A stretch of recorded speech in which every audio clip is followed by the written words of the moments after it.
പിതാവിന്റെയും പുത്രന്റെയും പരിശുദ്ധാത്മാവിന്റെയും നാമത്തിൽ ആമേൻ. ഇന്ന് നവംബർ 5-ം തീയതി ബുധനാഴ്ച.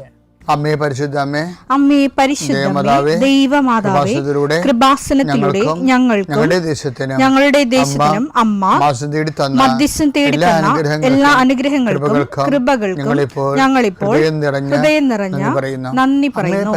അമ്മേ പരിശുദ്ധമേ, ദൈവമാതാവേ, 2004 ഡിസംബർ 7-ം തീയതി ഉച്ചകഴിഞ്ഞ് 2:30 കൃപാസനത്തിൽ സംഭവിച്ച അമ്മയുടെ പ്രത്യക്ഷപ്പെടലിനെ കുറിച്ച് തിരുസഭയ്ക്ക് സമർപ്പിച്ചിരിക്കുന്ന പഠനരേഖകളുടെ മേൽ സഭാത്മകമായ പഠനം ആരംഭിക്കുവാൻ ഞങ്ങൾ പ്രാർത്ഥിക്കുന്നു. അമ്മേ പരിശുദ്ധമേ, ഭൂസ്വർലോകങ്ങളുടെ രാജ്ഞിയായ അങ്ങേയ്ക്ക് ഭൗമസംരക്ഷണത്തിനായി പ്രപഞ്ചപ്രകൃതിയെ തന്നെ തിരുസഭ പ്രതിഷ്ഠിക്കുവാൻ ഈ പ്രത്യക്ഷീകരണം വഴി ഇടയാക്കണമേ. പരിശുദ്ധമേ, ജപമാല മാതാവേ, സകല കൃപാസനം പ്രാർത്ഥനയോടും ചേർത്ത് ഞങ്ങളിപ്പോൾ പ്രാർത്ഥിക്കുന്ന ഈ കുടുംബത്തിന്റെ പ്രത്യേക നിയോഗം പറ മക്കളെ.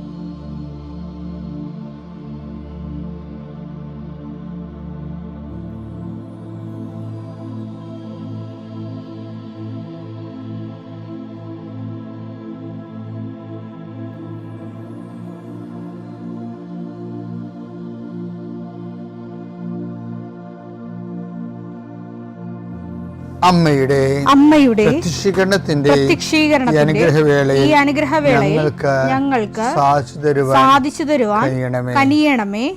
ആമേൻ. വിശ്വാസ പ്രമാണം. സർവശക്തനായ പിതാവും ആകാശത്തിന്റെയും ഭൂമിയുടെയും സൃഷ്ടാവുമായ ദൈവത്തിൽ ഞാൻ വിശ്വസിക്കുന്നു. അവിടുത്തെ ഏകപുത്രനും ഞങ്ങളുടെ കർത്താവുമായ ഈശോമിശിഹായിലും ഞാൻ വിശ്വസിക്കുന്നു.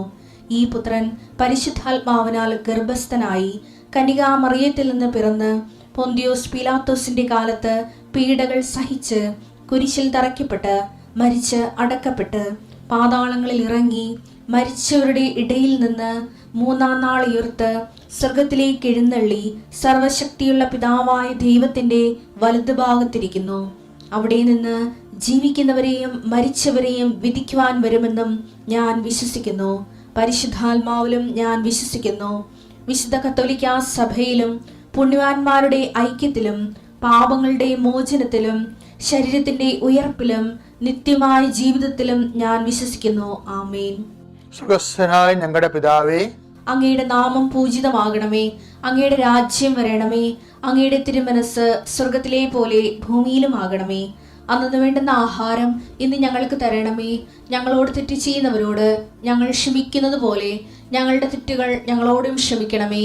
ഞങ്ങളെ പ്രലോഭനത്തിൽ ഉൾപ്പെടുത്തരുതേ, തിന്മയിൽ ഞങ്ങൾ രക്ഷിക്കണമേ. ആമേൻ. നന്മ നിറഞ്ഞ മറിയമേ, സ്വസ്തി. കർത്താവ് അങ്ങയുടെ കൂടെ സ്ത്രീകളിൽ അങ്ങ് അനുഗ്രഹിക്കപ്പെട്ടവളാകുന്നു. അങ്ങയുടെ ഉദരത്തിൻ ഫലമായി ഈശോ അനുഗ്രഹിക്കപ്പെട്ടവനാകുന്നു. പരിശുദ്ധ മറിയമേ, തമ്പുരാന്റെ അമ്മേ, പാപികളായ ഞങ്ങൾക്ക് വേണ്ടി ഇപ്പോഴും ഞങ്ങളുടെ മരണസമയത്തും തമ്പുരാനോട് അപേക്ഷിക്കണമേ. ആമേൻ. കർത്താവ് നിന്റെ ഉന്നതമായ നാമത്തിന് സ്വസ്ഥം ചെയ്യുന്നു. ഇന്നത്തെ ദിവസം നിന്റെ തിരുമുറുവാളുന്ന വലതുകരം അങ്ങയുടെ മക്കളുടെ മേൽ വെക്കണമെന്ന് പ്രാർത്ഥിക്കുന്നു. കർത്താവ്, അങ്ങയുടെ മക്കളുടെ യാത്രകളെ ആശീർവദിക്കണമേ. ഇന്ന് എവിടെയെല്ലാം യാത്ര ചെയ്യുന്നു അവരെല്ലാം ആരോഗ്യത്തോടെയും ഒരു അപകടവും ഇല്ലാതെ അവിടെ മുടിനാറിന് പോലും കേടില്ലാതെ തിരിച്ചു വരാൻ മാതാവിൻ്റെ മധ്യസ്ഥത്തിൽ യേശുവിൻ്റെ നാമത്തിൽ നിങ്ങൾ ആശീർവദിക്കപ്പെടട്ടെ. കർത്താവെ, ഞങ്ങൾ ഉപയോഗിക്കുന്ന വാഹനങ്ങൾ സ്വന്തമായാലും പബ്ലിക്കായാലും കർത്താവിൻ്റെ നാമത്തിൽ ഞാൻ ആശീർവദിക്കുന്നു. നിങ്ങൾ പോകുന്ന പണിപ്പാടുകൾ, ജോലി ചെയ്യുന്ന ഇടങ്ങൾ, ഓഫീസാകാം, ആശുപത്രിയാകാം, കണ്ടുമുട്ടുന്ന വ്യക്തികളെ, നിങ്ങൾക്ക് കുറച്ച് പ്രയാസം ഉണ്ടാക്കുന്ന വ്യക്തികൾ, നിങ്ങൾക്ക് പണി തരുന്നതിനും നിങ്ങൾ അകപ്പെടുത്തുന്നതിന് വേണ്ടി മനസ്സുകൊണ്ട് വക്രത കാണിക്കുന്നവർ അവർ കർത്താവിൻ്റെ നാമത്തിൽ ബന്ധിക്കപ്പെടട്ടെ.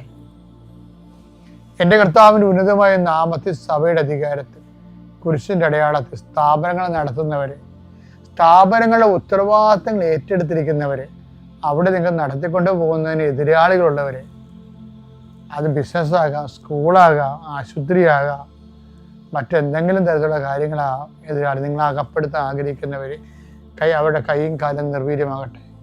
ഈശോയുടെ നാമത്തിൽ പ്രാർത്ഥിക്കുന്നു.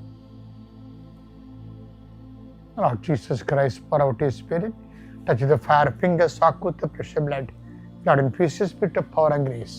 എൻ്റെ പ്രിയപ്പെട്ടവർ, നമ്മൾ ഇന്ന് സുവിശേഷ ഭാഗ്യങ്ങൾ, ഞാൻ എന്തായാലും സുവിശേഷ ഭാഗ്യങ്ങൾ എടുത്തതെന്ന് അറിയാമല്ലോ അല്ലേ? സകല വിശുദ്ധന്മാരുടെയും തിരുനാളാണ് നമ്മൾ ആഘോഷിച്ചുകൊണ്ടാണ് ഈ മാസം ആരംഭിച്ചത്. അന്ന് വായിച്ച സുവിശേഷത്തിലേക്ക് കർത്താവ് എന്നോട് പറഞ്ഞ കാര്യങ്ങളാണ് ഞാൻ ഇപ്പം നിങ്ങളോട് ഘട്ടം ഘട്ടമായി പറഞ്ഞുകൊണ്ടിരിക്കുന്നത്. അല്ല ഇവിടുന്ന് കേട്ടതാ പഠിച്ചതൊന്നുമല്ല, വായിച്ചതൊന്നുമല്ല. ഇപ്പൊ എന്താ പറയണമെന്ന് അറിയാമോ? മത്തായി 5:5 അല്ലേ? ശാന്തശീലർ ഭാഗ്യവാന്മാർ, ശാന്തശീലർ ഭാഗ്യവാന്മാർ, അവർ ഭൂമി അവകാശമാക്കും. ഭൂമി അവകാശമാക്കും. ശാന്തത ശീലമായിട്ടുള്ളവർ. ശീലം എന്ന് പറഞ്ഞത്, ശീലം എന്ന് പറഞ്ഞാൽ എന്താ? ഹാബിറ്റ്. ഹാബിറ്റ് എന്ന് പറഞ്ഞാൽ എന്താ? Habit is A repeated action. ഒരു കാര്യം തന്നെ തുടരെ തുടരെ ചെയ്തു വരുമ്പോഴാണ് അത് ശീലമായി മാറുന്നത്. കർത്താവ് എന്താ പറയണത്? ശാന്തത, ഒരു സുവിശേഷ സാക്ഷി ശാന്തത ശീലമാക്കണമെന്ന്. എന്നുവെച്ചാൽ ശാന്തതയ്ക്കെതിരെയാണ് എന്താണുള്ളത്? പ്രക്ഷുബ്ധത, ടെൻഷൻ. എല്ലാവരും പറഞ്ഞു ടെൻഷനാണോ? എല്ലാത്ത ടെൻഷനാണെന്ന് പറഞ്ഞത്. അപ്പം ടെൻഷനാണെന്ന് പറയുമ്പോൾ കർത്താവ് പറയും ശാന്തമാവുക, ഞാൻ ദൈവമാണെന്നറിയുക. എന്താ കാര്യം? ഇതിൻ്റെ പിന്നിലെല്ലാം നമുക്ക് ഭൂമി അവകാശമാക്കാൻ പോകുന്നു. ദൈവമാണെന്ന് പറയുമ്പോൾ ദൈവത്തിൻ്റെ പ്രധാനപ്പെട്ട കാര്യം എന്താ? വാഗ്ദാനങ്ങളിൽ വിശ്വസ്തനാണ്. അപ്പം അതുകൊണ്ട് തന്നെ ഒരു പ്രക്ഷുബ്ധ അവസരം ഉണ്ടാകും. നിങ്ങൾക്കറിയാമല്ലോ, ഞാനൊരു കിഡ്നി പേഷ്യൻ്റ്. നിങ്ങളിടയ്ക്ക് ഞാൻ പറയാറുണ്ട്. അപ്പം എൻ്റെ കൂടെയുള്ളവരൊക്കെ പറയും അച്ഛൻ അങ്ങനെയൊന്നും പറയരുതെന്ന് പറയും. എന്താ കാര്യം അറിയാമോ? രോഗശാന്തി നൽകുന്ന ആൾ തന്നെ രോഗിയാണെന്ന് പറഞ്ഞാൽ എങ്ങനെ ഇരിക്കും? അങ്ങനെ പറഞ്ഞിട്ട് കാര്യമില്ല. പൗലോസ് അപ്പോസ്തലൻ രോഗിയായിരുന്നു. പല ആൾക്കാരും സുവിശേഷ വേലക്കാർ രോഗികളായിരുന്നു. അവരാ രോഗം അനുഭവിച്ചു തന്നെ കർത്താവിൻ്റെ പീഡാസഹനത്തിൻ്റെ ഭാഗമായിട്ട് പൗലോസ് അപ്പോസ്തലൻ പറഞ്ഞില്ലേ, കർത്താവിൻ്റെ പീഡാനുഭവങ്ങളുടെ ഭാഗം ഞാൻ എൻ്റെ ശരീരത്തെ സംവഹിക്കുന്നു എന്ന് പൗലോസ് അപ്പോസ്തലൻ പറഞ്ഞില്ലേ. അപ്പോൾ പക്ഷേ എങ്ങനെയാണ് പ്രഷർ വന്നിട്ടാണ് ഇങ്ങനെ കിഡ്നി ഷ്രിങ്കായത്? പ്രഷർ എങ്ങനെ വന്നതാ? ദൈവം നമുക്ക് ഓരോരോ പുതിയ പുതിയ പദ്ധതികൾ തരും. അത് പക്ഷേ സമൂഹത്തിനോ സഭയ്ക്കോ ഒന്നും പെട്ടെന്ന് മനസ്സിലാവത്തില്ല. ചിലപ്പോൾ പ്രക്ഷുബ്ധമായ സാഹചര്യങ്ങൾ ഉണ്ടാകും. ഈ പ്രക്ഷുബ്ധമായ സാഹചര്യങ്ങൾ ഉണ്ടാകുമ്പോൾ സ്വാഭാവികമായിട്ട് നമുക്ക് ടെൻഷൻ ഉണ്ടാകും. നമ്മൾ മനുഷ്യരാണല്ലോ. നിങ്ങൾ ആ മനുഷ്യരാകുമ്പോൾ ചിലപ്പോൾ പ്രഷർ ഉണ്ടാകും. അങ്ങനെയൊക്കെ കുറേ ഇതുണ്ട്. അതായത് ഞാൻ ഒരു ദിവസം ഉണ്ടല്ലോ 96 അന്ന് ഞാൻ കടലോര കൺവെൻഷൻ നടത്തുന്ന കാലമാണ്. കടലോര കൺവെൻഷൻ നടത്തുന്ന കാലമാകുമ്പോൾ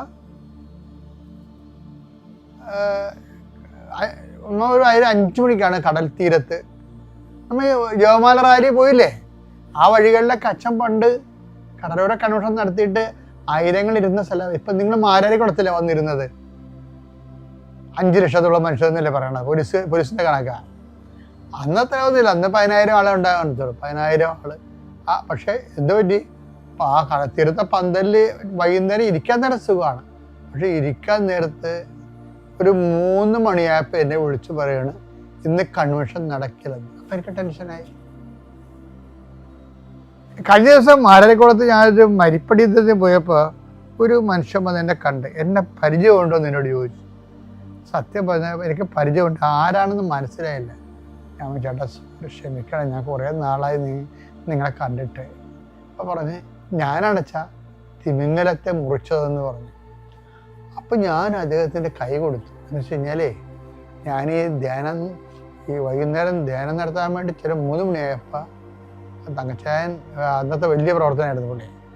എന്നെ വിളിച്ച് പറഞ്ഞു, ധ്യാനം നടക്കുമെന്ന് തോന്നുന്നില്ല, ഒരു തിമിംഗലൻ ചത്ത് ചീഞ്ഞ് നമ്മുടെ കടപ്പുറത്ത് പന്തൻ്റെ അരികിൽ അടിഞ്ഞിരിക്കുകയാണ്. അപ്പം നിനക്കറിയാമല്ല, ഒരു പാമ്പ് ചത്താൽ തന്നെ വല്ലാത്ത വാടയിരിക്കും, ദുർഗന്ധമായിരിക്കും. ഇതെന്ന് പറയുന്നത് ഒരു വലിയ തിമിംഗലം എന്ന് വെച്ചാൽ ഒരു 30-40 അടി ഉള്ള, നമുക്കൊരു 6 ആളിൻ്റെ പൊക്കമുണ്ട്. അത് അടിഞ്ഞു കിടന്നിട്ട് നമുക്ക് എന്ത് ചെയ്യണമെന്നൊരു പിടിയില്ല. ഞാൻ ഉടനെ ശരീരം തളർന്നു പോയി. അതാണ് ഈ പ്രഷർ. ഇപ്പം നിങ്ങളോർക്ക് അച്ഛൻ എന്ത് പ്രഷർ എന്നൊക്കെ ചോദിക്കത്തില്ലേ? നമ്മളിവിടം വരെ എത്തിയതിൻ്റെ പിന്നിൽ ആയിരക്കണക്കിന് ജനങ്ങളുടെ പ്രഷറുണ്ട്, ഓരോരോ തരത്തിൽ. അപ്പം പിന്നെ എന്ത് ചെയ്ത് അന്നത്തെ ആ ഒരു ജനങ്ങളുടെ ഇടയിലുള്ളൊരു സ്വാധീനം കൊണ്ട് തങ്കച്ചായനൊക്കെ കൂടെ ഉണ്ടായിരുന്ന എല്ലാ പ്രവർത്തകരും ഒരുമിച്ച് പീറ്ററൊക്കെ ഉണ്ടായിരുന്നു കൂടെ വന്നിട്ട് ഈ സാധനത്തിന് മുഴുവനും പല കഷ്ണങ്ങളായിട്ട് അവർ അറുത്തറുത്ത് ഇറങ്ങി. എന്ന് വെച്ചാൽ നെയ്യ് ചത്ത് ചീച്ച സാധനത്തിന് നെയ്യ് ഈ ചൂടിൽ തിളച്ചിട്ട് നമ്മൾ കുടൽ പോലും പുറത്തു തന്നെ ഛർദ്ദിക്കലാണ്. അതിൻ്റെ ഇടയ്ക്ക് ഇറങ്ങി ആൾക്കാർ അരിഞ്ഞ് കഷ്ണങ്ങളാക്കി ഈ ചെറിയ വള്ളങ്ങൾ എടുത്തിട്ട് എഞ്ചിൻ സ്റ്റാർട്ട് ചെയ്ത്, ഞാൻ അവിടെ ചെല്ലണ മുമ്പ് തന്നെ അവർ കടലിൽ കൊണ്ടുപോയി സാധനത്തിനെ കളഞ്ഞു. ടെൻഷനാണ്. മാതാവ് നന്നായിട്ട് നടത്തിയ ധ്യാനം. അപ്പം ചില സമയത്ത് നമ്മുടെ പ്രാർത്ഥനകൾ പോരാതെ വരുമ്പോഴാണ് എക്സ്ട്രാ ടെൻഷൻ വരുന്നത്. നിങ്ങൾ ഓർക്കണം കേട്ടോ. നിങ്ങളിപ്പോൾ കല്യാണമൊക്കെ നടത്തുകയാണ്, വീട് വെക്കുകയാണ്. അപ്പോൾ നിങ്ങൾക്ക് ഉടമ്പടി ചെയ്തിട്ടുണ്ടെങ്കിൽ നിങ്ങളിങ്ങനെ സാമട്ടിൽ ഉടമ്പടി പാലിച്ചു പോകണം. വെക്കുമ്പോൾ ഒക്കണ്ടെന്ന രീതിയിൽ ഇങ്ങനെ പതുക്കെ ചെയ്യണമെങ്കിൽ എക്സ്ട്രാ ടെൻഷൻ ചിലപ്പോൾ വരും. എന്താണെന്ന് അറിയാവാ? അത് നിങ്ങളെ പേടിപ്പിക്കാനൊന്നുമില്ല. കാര്യം ദൈവം അവസാനം കൃത്യമായിട്ട് ചെയ്യും. ചിലപ്പോൾ പൈസ തരാമെന്ന് പറഞ്ഞ് തക്ക സമയത്ത് കാല് മറിക്കളയും. അപ്പം നമ്മൾ ഒരിടത്തും ഇല്ലാതായി പോകും. ഇത് വേർത്ത് തലയും പോയി അവിടെ കിടക്കും പോയി. അപ്പം നിങ്ങൾ ആ സമയത്തൊക്കെ പ്രാർത്ഥിക്കാൻ പറ്റണം.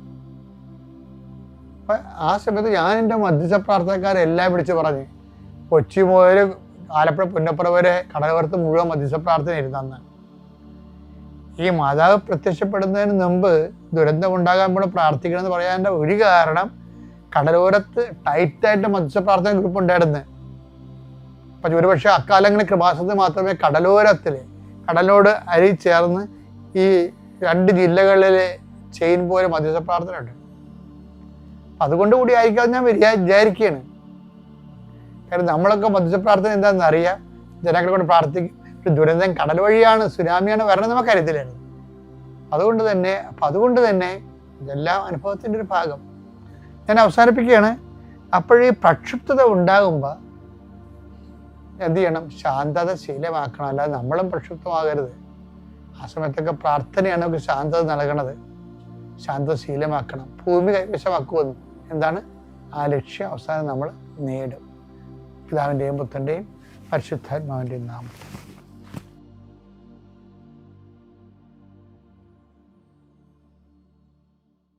അത്യപൂർവ ദൈവാനുഭവങ്ങൾ ഇനി നിങ്ങൾക്കും സ്വന്തം.